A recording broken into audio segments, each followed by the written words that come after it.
Hello, gorgeous people, and welcome back. I am the Cotswolds girl, and welcome back to my channel. I have sort of been doing a lot of different things recently. I've even got some new equipment, which is really freaking me out at the moment because it keeps following me. Which is really quite cool. But we're back for the blog. Loads of stuff to sort of get through today, which is really exciting. And just have a bit of a chat with you, really. I've been finding it really difficult to upload some videos recently, and I'm not sure why that is, but I think maybe it's my software or something to do with that. But yeah, don't quite know what's going on there, but look, that's fine. It is what it is. But yeah, so look, I guess the theme of today is really, again, just catching up on various things and world events and what's been happening in life. You can probably see my little doggos in the background, so don't get freaked out if you see a little head pop up. They've been out for their walk today, and yeah, they're completely stuffed now. So they like to just sit on the chair behind me and watch me go about my business. So anyway, that's all good. So we've had a little bit going on in life recently. It's we've been away on an amazing trip, really great holiday over to Thailand and Vietnam, which has been absolutely incredible. I'd obviously been there a number of times before, but Jack had only just sort of gone there for the first time, so that's been really good. But while we were there, unfortunately, we had a death in the family. So we've sort of come back and had to sort of deal with the fallout of that, and have to, sort of navigate through a bit of grief. And it's been an interesting one because he hasn't really had to deal with grief really much in his life, and so it's sort of been a new experience to try and sort of deal with those emotions, and it is really tricky. Like, I guess I say fortunately, and look, maybe it is fortunately, because it's one of those things in life that, it all happens to us one way or the other. But we all will experience various levels of grief. We will lose family members. I've lost family members. I've lost friends, colleagues, that sort of thing. And it really does, there's no one specific way to sort of deal with grief. It can hit you, you can think that everything's okay, and then it can hit you like a freight train, or, you can sort of deal with it up front, in preparation. But look, nothing ever really prepares you, let's face it. But yeah, look, it's been a tricky one. And so, having to deal with the sliding scale of emotions really has been quite tricky. So yeah, look, it is one of those things, and again, that sort of life, and it's a scary part of life. It really is. It's very confronting. It forces you to have some really deep, hard conversations with yourself. And confronting the fact that, it will happen to you, and how are you going to deal with that? And it's a fear factor, I think. I think it's the fear of what's going to happen is the thing that then...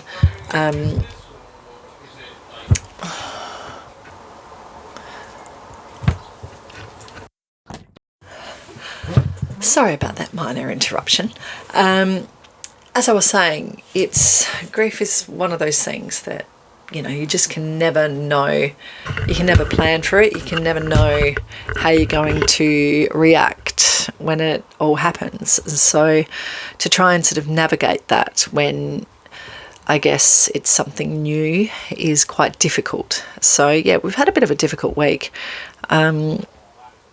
And I guess there's also, other stuff that's sort of going on that we're sort of dealing with sort of as a sort of separate issue. But, it's been good sort of catching up with family, and I spoke to my parents this week, which is amazing, and they're going to be coming over next year. So, again, really good times. But stuff that we're sort of seeing that are sort of out and about in the world at the moment that, I don't know, is pretty tricky.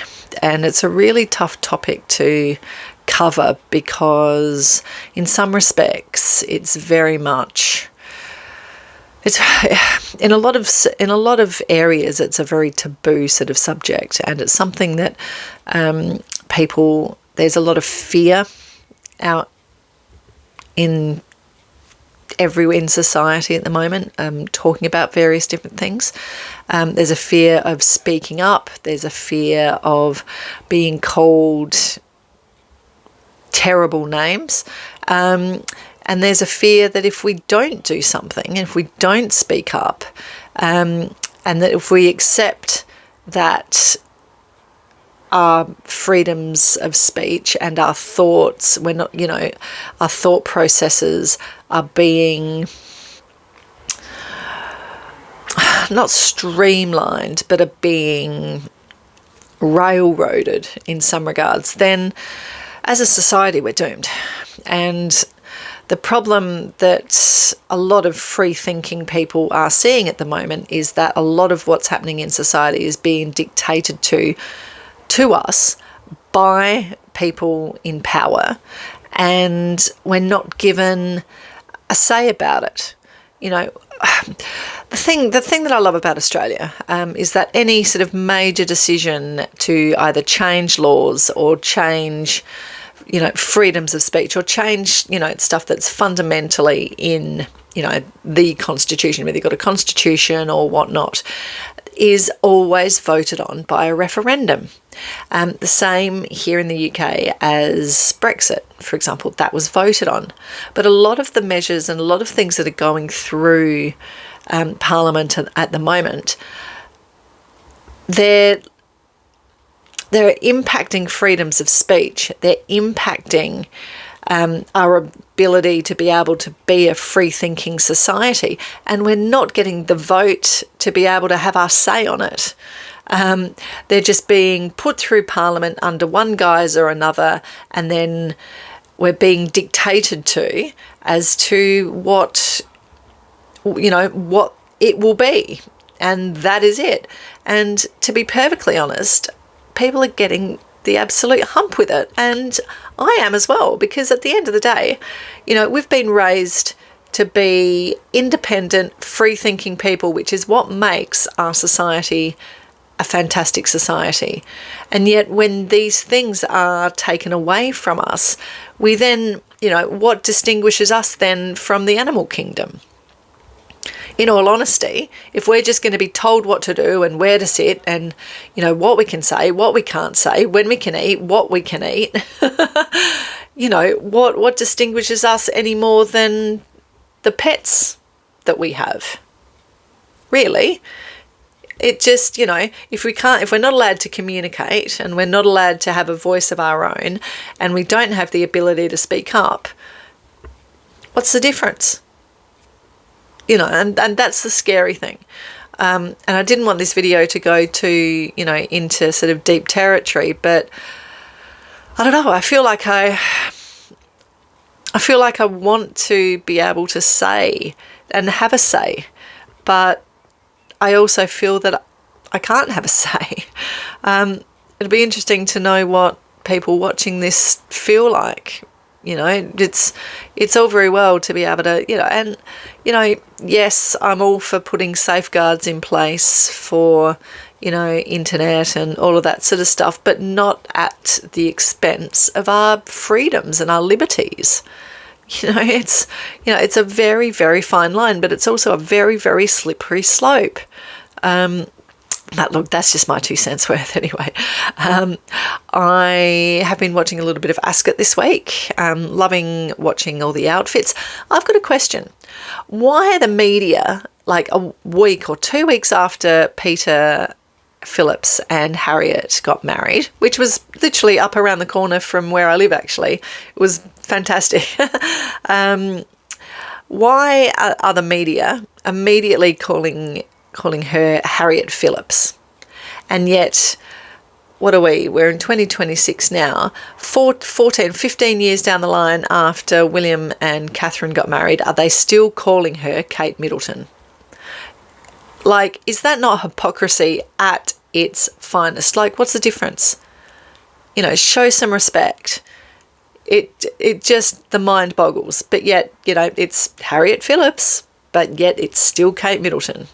It just, tell me what you think in the comments, but I just, that's the media, the mainstream media are a law unto themselves, and they can be disrespectful if they want to, and they can be respectful if they want to, and they're not being called out on it.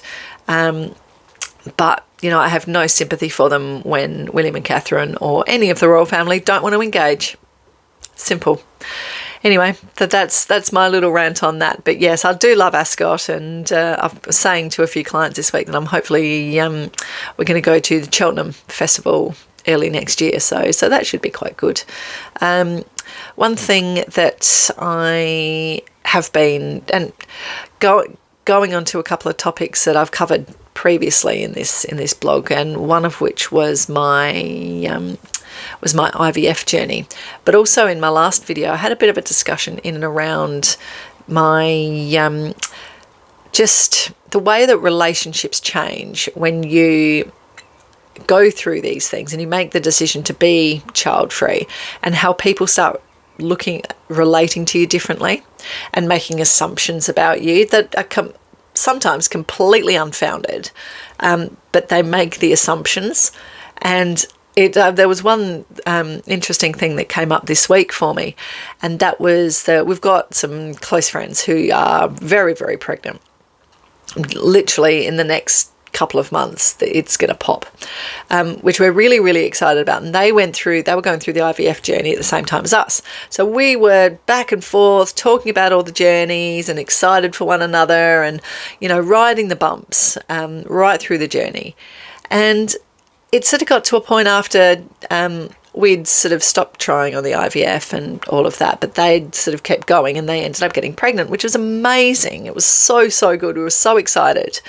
But then we sort of gradually it wasn't that we weren't hearing from them. It's just that we had to initiate the contact every time. Like it wasn't a two-way sort of thing. I'd drop a message saying, "Hey, how's things? Hope it's all good, blah, blah, blah." And, you'd get a response, but then that would sort of be it. Like, there's no initiation. And it got to, when was it? Last week, the week before. And Cotswold's boy sent the message saying, "Hey, looks like it's getting really close, blah, blah, blah. That's awesome. Hope you're well." And it got a really quite a sort of formal, sort of hands-off sort of a response, and it was really weird. And we just sort of thought, hang on a minute, or have we done something wrong? Like, what is it? Like, what is that about? Anyway, he sent a message back just saying, "Look, what's going on?" And the assumption was made that, we know it's really difficult, to be really happy for people when it hasn't happened for you, but it's happened for them, blah, blah, blah, making the assumption that we were in some way, shape or form not happy for them, or jealous, or, or were resenting it for some reason. And we just sat back and thought, we have said and done absolutely nothing that would have given that vibe, but it was just an assumption that, okay, well, maybe we better tread carefully, or we'd better, make that distance because of what we'd been through. And I said to Jack, that says more about their assumptions than ours. And it was difficult to work through. In the end, it was all sort of worked out, and and that's absolutely fine. But it's just interesting that, in a real life example, you're just people that, take your story and make assumptions, and relationships change, all due to this sort of stuff. And, I was quite sad, actually, that happened. And I'm sure we're not the only ones that this has happened to. And I'm sure that there's, people out there that have had exactly the same. And I just sort of think, look, just don't ever assume that you'll understand or know what the reactions will be. Give people a chance to react the way that they will react. Good, bad, indifferent, anything.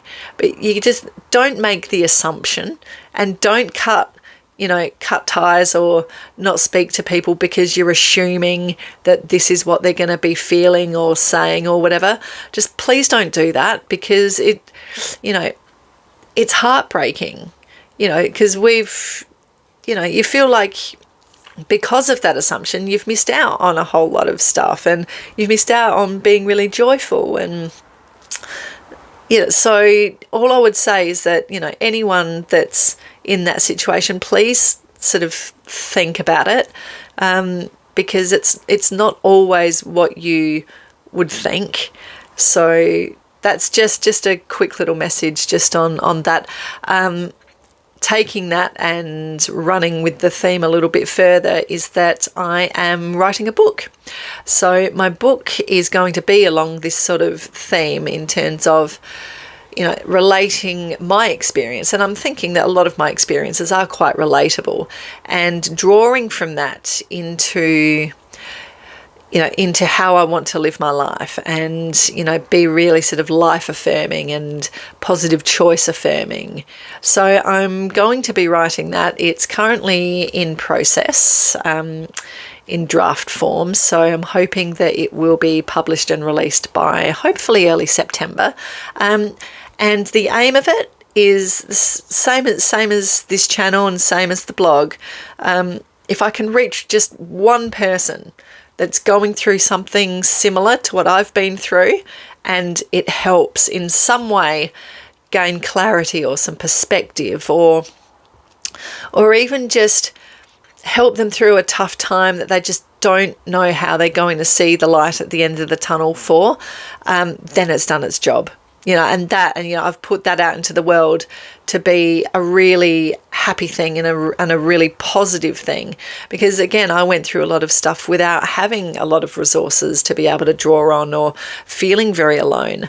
And so writing this book has just been something for me that, almost like a little gift back, and again, it's sort of aimed at anyone that's sort of either, going through IVF, or teenagers who have been bullied at school, or someone that feels as if they're being treated badly in the sports arena, or anyone that, that's sort of encountered any sort of challenge, bullying at work, any of it. I just hope that it will be interesting and life affirming, and, it's, a little bit of me and my experiences, and something that I can sort of give back to the universe. But anyway, enough about that. I will do a full video about that in time. But look, I hope everyone's having a really good week. Stay positive, everyone. We're in the middle of the year. It's summer. The sun is out. The birds are chirping. Really, really sit back and think that, what, it could be so much worse. Things could be so much worse.